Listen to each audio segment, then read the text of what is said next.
Hi, everybody. This is the second live I've done this week, which is unusual. I've had a bit more time to sit around and think about the things that I want to talk about on these lives, and to consider what of those things that people come to me with are the most influential, and which things that people would most want to know. The thing that's come up, two things have come up this week actually. The age-old question of what's the difference between anxiety and depression has come up yet again, which is probably the number one thing that we address mostly through the organization, through the retreats and workshops. It's always the first question I'm asked at the retreats, so I'll cover that off very, very quickly. And then the other question that I'm asked about a lot is about overthinking and about why anxiety conditions create this overthinking. So I'm sorry if that picture's a bit distracting. That was a gift to me. It's actually a still, a painting of a still from The Fifth Element, the film, with somebody that people compare me to because we're both bald, Bruce Willis. I wish I was Bruce Willis. So the first thing I'm going to address is the anxiety and depression question, because I think it's really important that people understand the difference between the two conditions, because they are totally unrelated. They are genuinely 100% physiologically, psychologically, neurologically unrelated. The only relationship that they have, if any, is that they're both conditions within somebody's body. But they might as well be a headache in athlete's foot, for example. They are unrelated in every way, including through psychology and psychiatry. Why psychology and psychiatry say that they can coexist, why people are diagnosed with anxiety and depression, and why that there's this massive misapprehension about the true nature of these conditions is beyond me. I think it can only be that at some point doctors and psychologists and psychiatrists have come together, or maybe by default come to the conclusion that because none of them can address them correctly and appropriately, and in fact do very much about them, that they just lump them together because they seem to walk hand in hand. But it's just not true. You see, anxiety is the emotion of fear in disorder.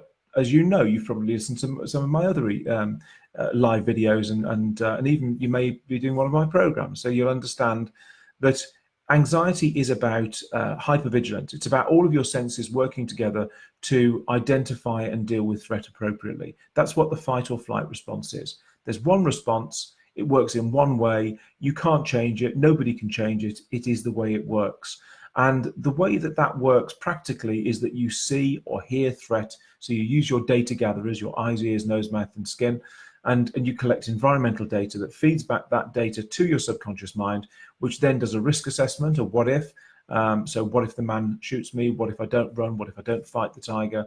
And then comes up with an appropriate solution. That could be fighting or fleeing, or any number of things that are represented by fighting or fleeing. So for example, if you've got a fear disorder and you find threat in leaving the house, your compulsion is to not leave the house, and therefore agoraphobia forms. If it's food, it becomes an eating disorder. If it's cleanliness, it becomes OCD, etc., etc. And that is true of every single anxiety condition. So you can see that in fight or flight, you go into hypervigilance, your senses are looking for danger, and then trying to get you to respond appropriately to that danger. Now, in disorder, in anxiety conditions, that is constant, and it becomes overwhelming, as you know. Then you develop all of these conditions as a result of that, exactly that science and no other science, and then you're told that you have a mental illness. And I've already discussed that this week already, so I'm not going to go into it again. But ultimately, it's nothing to do with brain injury. It's nothing to do with psychosis or depression or any other kind of issue within your head. So if you have an anxiety condition, OCD, panic disorder, PTSD, eating disorders, health anxiety, emetophobia, etc., etc., there is actually nothing wrong in your head. So that's anxiety. So what's its relationship to depression? True clinical depression? None whatsoever. True clinical depression is a medical condition, a clinical condition, Nobody knows what causes it in an individual. We can make assumptions. Some people say it's to do with low serotonin levels. Again, if you've got anxiety, you haven't got low serotonin levels. So replacing or replenishing serotonin or keeping serotonin in your synapses isn't going to help, because ultimately you haven't got low serotonin levels because you haven't got depression. You've got anxiety. So depression from that perspective, the chemical perspective, isn't related to anxiety. What about the way it makes you feel? Okay, let's differentiate between the way that you feel depressed, in inverted commas, in anxiety, and the way that you feel depressed in clinical depression. Let me make this very clear. When you have clinical depression, you don't have the physiological chemical ability to create high-level emotional responses. People who are clinically depressed can't smile, be happy, enjoy life, interact in the same way. They can't decision make. They don't care because they have no ability to create those emotional responses that make them feel like they care. That is what that condition is. It's clinical. Nobody, as I say, really understands why in a particular individual they're not creating the correct chemicals in the correct quantities in the correct way at the correct time to maintain healthy and good mood. Nobody knows exactly why. They make assumptions. There's lots of testing done, but nobody will ever find out. In the same way as nobody really knows how anesthetics work. They know that when it's injected into your bloodstream, that it makes you unconscious enough to operate on you, but they don't know how it works in the brain. They just know that it works. And it's the same with these depressive disorders. Nobody knows how or why they're generated in the brain. And as individuals, it can be different in every case. You can have 1,000 different combinations of things going on neurologically and chemically within the brain to give somebody true clinical depression. But because nobody can unwind that bound kind of ball of wool of interactions and chemicals in the brain, nobody knows how to correct it in people. So they kind of grasp at straws. They might give them some therapy, they might give them some medication, they might hospitalize them, they might give them some ECT, but it is all grasping at straws because nobody actually knows why or how to create recovery or why it happens in people. So that's what depression is. So anxiety is hypervigilance, where you're literally on red alert, looking to identify danger. So it's the ultimate high level emotional experience in hypervigilance. And then depression is the exact opposite to that. So anybody that tells you that you've got clinical depression and anxiety is an idiot. They are untrained, they are unqualified to help you. They need to go back and learn the science. It's that simple. And I don't care whether it's your trusted GP, your family, excuse me. I've got allergies today, so I apologize for this. I don't care whether it's your GP that you've trusted for years. I don't care whether it's somebody in a hospital, a psychologist, a psychiatrist. I don't care who tells you this. They are literally wrong. Go to any psychophysiologist in any university hospital in the world and ask them to explain this to you if you don't trust me, because actually it's true. So if you're sat there saying, yeah, but Charles, I feel depressed, so I must be depressed. Feeling depressed and being depressed are two entirely different things. Yeah, but Charles, they give me antidepressants. They told me I'm clinically depressed. Well, they may have done, but they're wrong and they've misled you. You have to trust me on this. I'm not a medic. I'm not a psychologist, but I've spoken to thousands of those people over the years. And if somebody is genuinely telling you that you have anxiety with depression or OCD with depression or panic disorder with depression or anything else with depression within the realms of your anxiety condition, they are misleading you and they are very wrong. It is that simple. So don't listen to that, because there's nothing you cannot correct your anxiety by addressing your depression. You can't take antidepressants, you can't take sedatives, you can't take any of these pills that they'll give you for depression and it affect your anxiety levels. But then conversely, there's no medication that you can be given to help your anxiety levels. So whether you have been diagnosed with depression or anxiety, medication can't work because it cannot reach the part of your brain responsible for your condition. Yes, it'll make you feel less anxious because it'll stop your heart from beating as fast. It'll make you slightly drowsy. It may assist you to sleep more effectively. I'm sorry about the cough. But ultimately, is it treating the anxiety? No, not at all, because it can't. And I hope that makes sense to you. So medication may help you to feel less anxious, but it isn't addressing and overcoming the problem. Okay? In fact, it's guarding you to an extent from recovering. Yes, it might make you feel slightly drowsy and therefore knock the edge off your panic attacks or your racing heart or whatever it is you experience. But again, it could be shielding you from recovery. Now, the second thing I wanted to address, and I hope that's made sense to you all, but the second thing I wanted to address, which is the second question that came up, is why all this overthinking, Charles? Why am I overthinking? Why do I catastrophize about everything? Why do I worry about absolutely every aspect of my life and everything around me, my children, my health, my husband leaving me, why do I have obsessive thoughts? Why am I compelled to do this? Well, it's simple. Because like I said before, when you go into fight or flight appropriately, so when, for example, a dog runs out in front of your car, your eyes see the dog, you may hear the dog, you may experience the whole environment of that threat with all of your senses, and your senses then send that data back to your subconscious and foot's on pedal. It's in safety mode. Your foot's on the pedal before you have time to think, before you have time to intellectualize, or even say anything. And it might also be that your arm swings out to save the person next to you, and that before you even have time to blink your eyes, you've stopped the car with your foot and you've saved the person next to you with your arm. Did you think about it? Was there thought involved? No. And that's the point.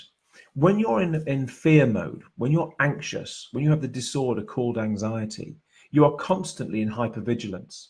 So therefore, you're constantly doing risk assessments. Your brain is detecting your environment, feeding back that data to your subconscious, and your subconscious is saying, what if? Of course, you're going to be overthinking. You know consciously, because the conscious part, you've got two parts to your brain. You've got the conscious and the subconscious side. So you're consciously saying, why am I doing this? Why am I thinking these things? Why do I have to keep ruminating? Why do I have to keep risk assessing? Why am I constantly in this process of overthinking? Well, because you're in fight or flight, because you're meant to be doing that to keep yourself safe.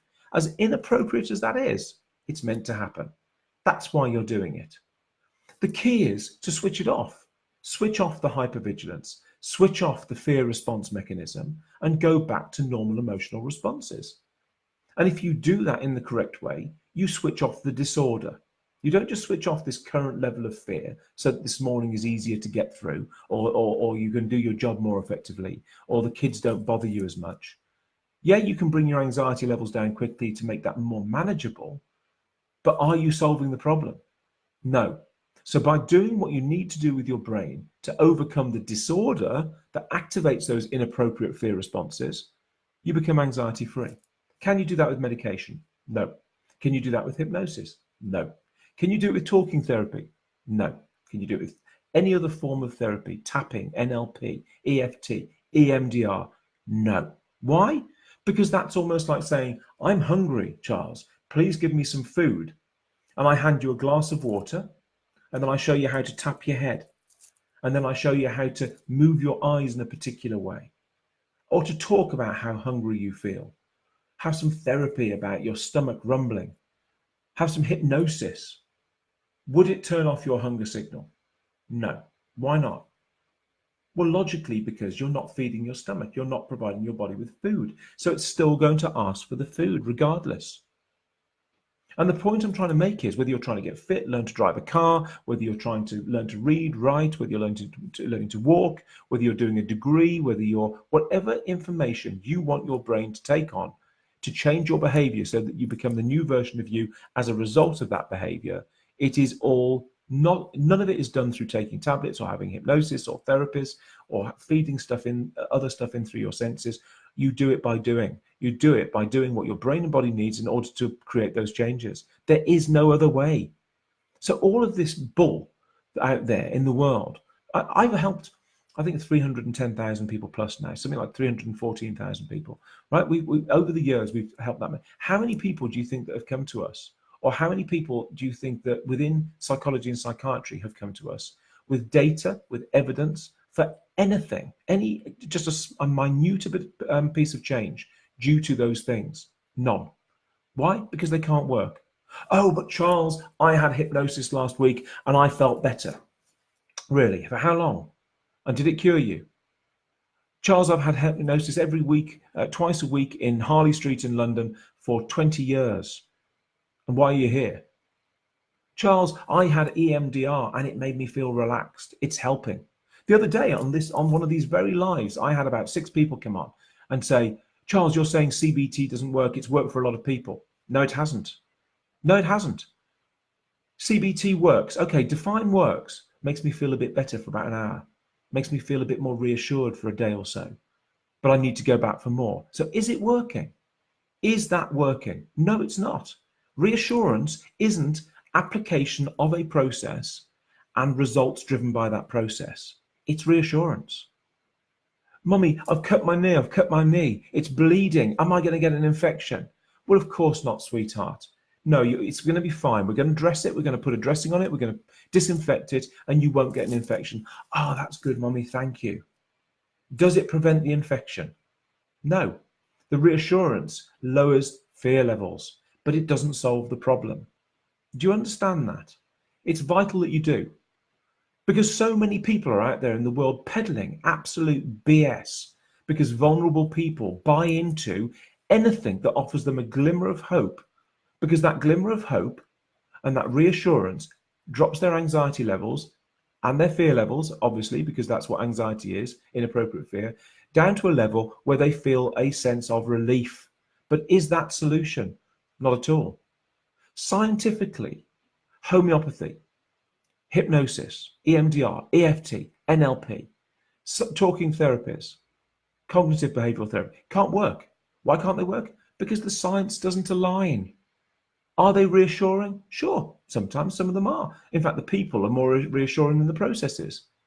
But is that a solution? No. In fact, what it's doing is perpetuating the suffering. Because if you do with your mind and body what it actually takes to recover, you recover. It's that simple. So anybody that comes on here now and posts, yeah, but Charles, do you know what? CBT helped me. Just don't post it. Because do you know what's going to happen? We're going to get into a confrontation about it. We're going to get into an argument about whether or not it works. And then ultimately you're going to get nasty and defensive because you've wasted 3,000 quid on it. And I'm going to delete it, your comment, or ultimately ban you, which is exactly what happened 2 days ago. People got really abusive and sent me texts, instant messages through Facebook that were abusive. My CBT practitioner said, I don't care what your CBT practitioner said. If you and I, let's pick somebody here. Megan, love your comments, Megan. Really positive, amazing, right? Megan, if you and I went out this weekend and look, if I looked on Voucher now on my phone, I can find a CBT course that you and I can do this weekend, Megan. And by Monday, we can be treating people with CBT. What? If I wanted to do EFT, tapping, it's the biggest rip-off out there. Go and do a tapping course and learn to tap, and then tell people that by doing this, they're going to affect deep neurological change in their autonomic systems. If you can tap anxiety away, then you can tap anything else away. Unfitness. Oh, I'm getting fit. What are you doing, Charles? I'm just having a run. You can tap weight away. Oh, my moobs are too big. What am I going to do? I'll tap this hand, because this hand taps and it acts on my neurology to burn up fat. It gets rid of my superficial fat. What absolute bloody nonsense. EMDR, I'm going to move my eyes in a certain way, and it's going to make me fitter, faster, stronger, more intelligent. It's going to give me information that will change my body neurologically at a deep psychological level. What? It's bloody nonsense. I want to go get fit, and I want to lose some weight, and I'm going to go to the gym. Right, personal trainer, what am I going to do? I've got to lose some weight and get fit. Well, 3 options. I've said this before. 3 options. I'll give you some medication, and that'll help. That'll reduce your ability to experience the physical sensation of being unfit. Or I'll give you some therapy, Charles, and we can get you to come to terms with how overweight and unfit you are.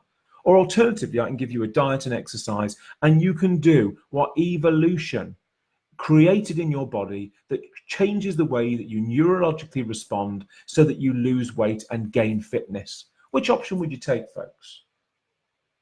No, I'd rather go and talk about my anxiety to somebody who gives me anxiety diaries so I can rate the level of anxiety I'm suffering from. So I can think, in fact, one guy went for CBT and they made him jump up and down until he had a panic attack. Oh, that's going to help, isn't it? Your body is trying to forget to be anxious, folks. It doesn't want to be anxious. It wants to be in emotional and physical balance. It's easier. It's less resource hungry. So doing these things are just perpetuating the condition. And anybody who tells you anything different, send them to me, put them on a podcast with me, or put them on a platform with me, face to face, anywhere. I challenge anybody. And I challenge them to tell me that the opposite is true of what I'm saying, because they are liars. It's as simple as that. They're lying to you. The reason that you all suffer, if you still suffer, is bad information. It's not because you deserve to suffer, because you've got a mental illness, because you're frail, because you're vulnerable, or anything else. It's because you have been given terrible information by people who scientifically shouldn't be helping you or treating you with your anxiety. Because psychology and psychiatry aren't even sciences, they're practice models. They don't understand what the true nature of these disorders or how they affect me, you, or anybody else on this planet. And they certainly haven't devised ways to treat those things. As you'll see, I get attacked constantly about the things I say and the things I do. And our organization comes under attack from these people. Why? Because we do the job that they can't. Because we talk common sense.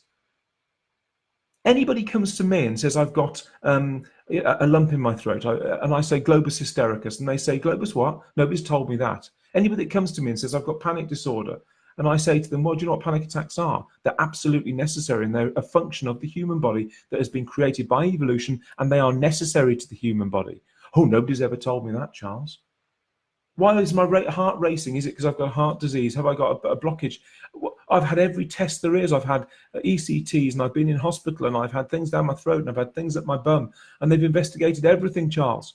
Have they? Why? Because not one case of anxiety where people have had these procedures done by medical and psychological practice has it helped in any way, because it doesn't identify the source of the problem. Oh, Charles, I've got anxiety, but they think it's my hormones. Well, it's not anxiety then. Because if it's your hormones, it's not anxiety. It might produce anxiety-like symptoms, but it's not anxiety. People tell me every week at the retreats these stupid stories about how they've been given heroin to help them get into a hypnotic trance, how they've been hugging trees, how they've been camping in fields, how they've been jumping on the spot, putting their feet in buckets of sand. And these are people who have paid for CBT. So even if CBT was effective, they're not doing CBT. They're doing whatever this unbelievably misguided practitioner has decided might be acceptable within the practice model in order to distract the person away from the fact that they're just writing a check. It's idiotic and it's unacceptable. It's as simple as that. So I say it again, please, if anybody's here listening to me and they're sat there thinking to themselves, yeah, but Charles, you're wrong because I've been told. Honestly, I really, really don't want to hear it, because the only people out there actually creating recovery, and you can go and find this out for yourself, go and research it, is us. And despite what some people will put on stupid websites that allow them to anonymously post crap about us, and they do that because any opportunity they can do it without naming themselves, they will do it.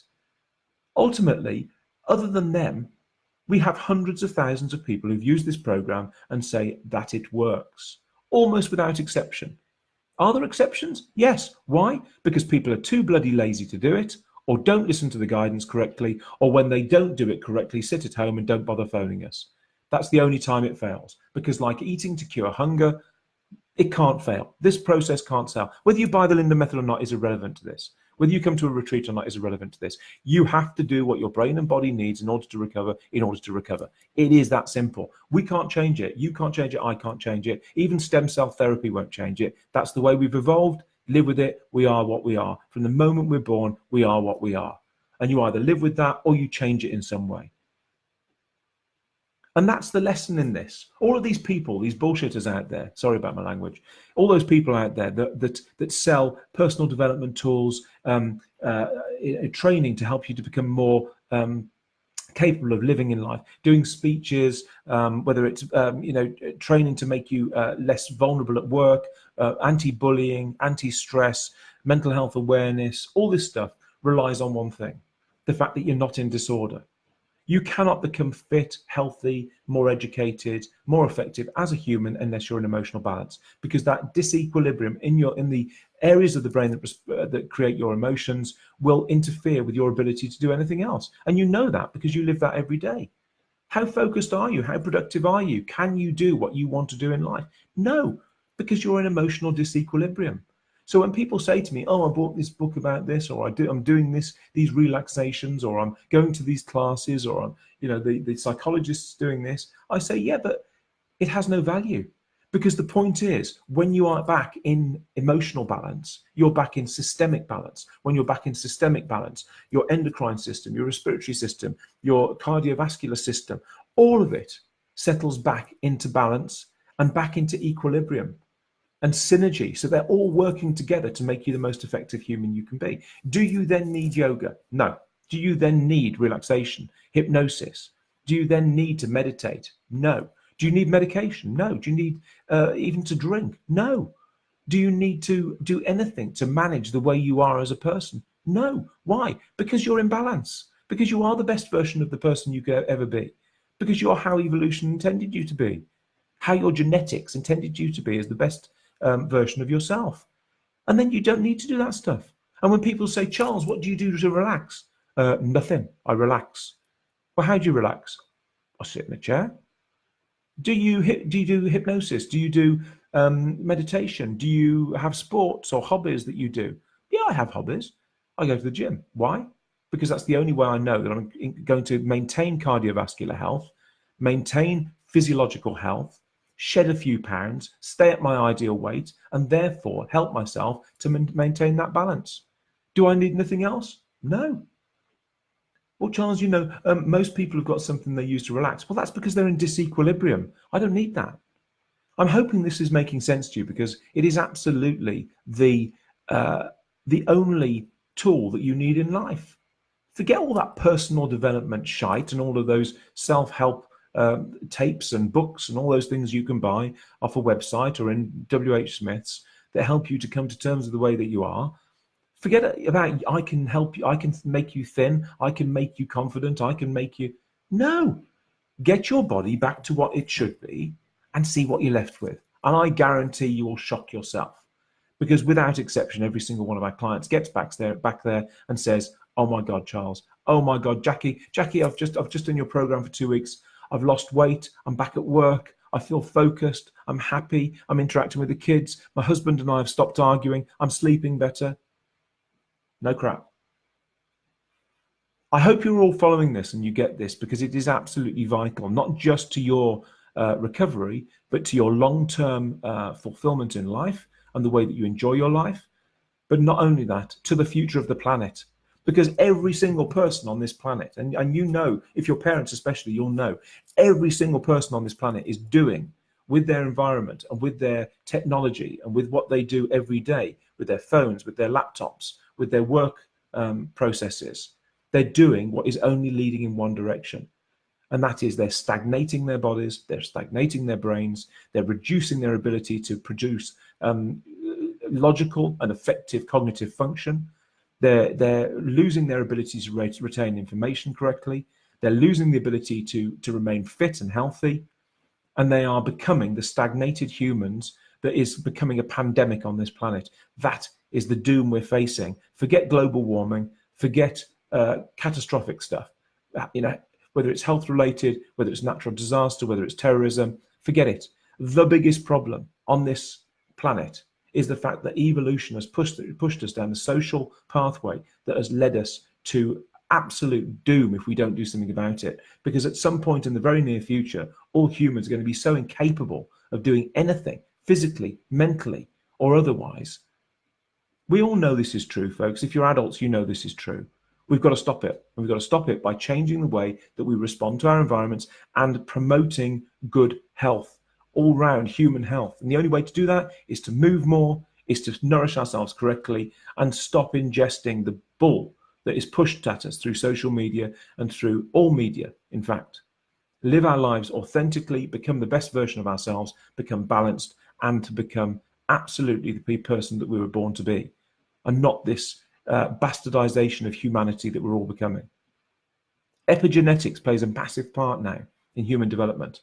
What we do in our lives will affect our children directly. We're not talking about long-term human evolution. We're talking about if you do with your body X, Y, Z, when you have children, that will be genetically passed on to them. And you weren't passed it by your parents. You changed it by the way you behave within your life. It's terrifying.